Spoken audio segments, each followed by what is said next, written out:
Brilliance Audio presents The Last Correspondent by Soraya M. Lane, performed by Sarah Zimmerman. Ella turned her face up toward the sun and stretched, her neck still sore from the hours she'd spent at her typewriter the night before. She grimaced as her shoulder groaned painfully and vowed not to sit for so long without moving again.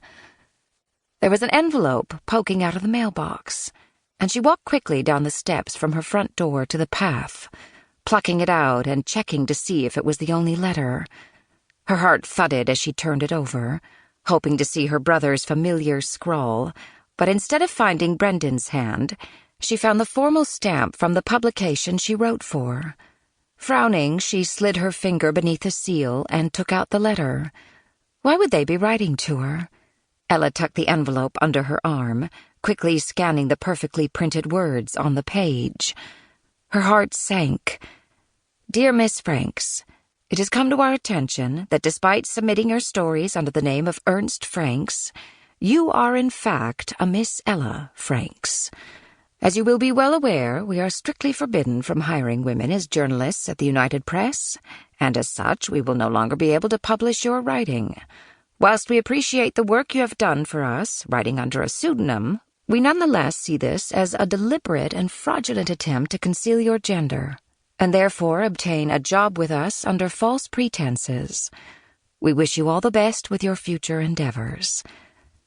Ella read the letter again, her eyes traveling more slowly over the words this time, before crushing the paper in her hand and squeezing it until her fingers hurt. Tears formed against her lashes, but she refused to let them fall, chewing hard on her bottom lip as she battled her emotions. I've been fired. Just like that, for being a woman, she'd been fired.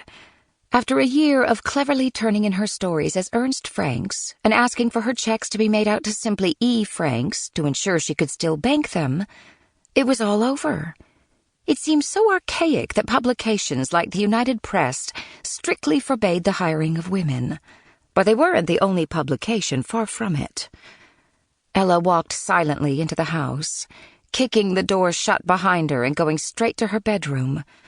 She stood and looked around at her perfectly made bed, at her desk beneath the window, papers stacked neatly beside her typewriter, at the cigarette discarded in the ashtray, with a pen propped against it, a birthday gift from her brother, who believed so genuinely in her talent as a writer despite her gender. It's over. She dropped the balled-up piece of paper to the floor and stalked toward her desk, standing over it as she breathed heavily, her nostrils flaring as her shoulders trembled. Anger tore through her, pulsating like a living, breathing force. In one fast movement, she swiped the papers off her desk, batting her beloved pen to the ground, too. Ella dropped to her hands and knees, chest heaving, her shoulders bunched up as she collapsed. Then, no longer able to contain her emotions, tears ran down her cheeks and fell to the carpet as she rocked, sobbing, guttural noises erupting from her as the weight of her failure consumed her.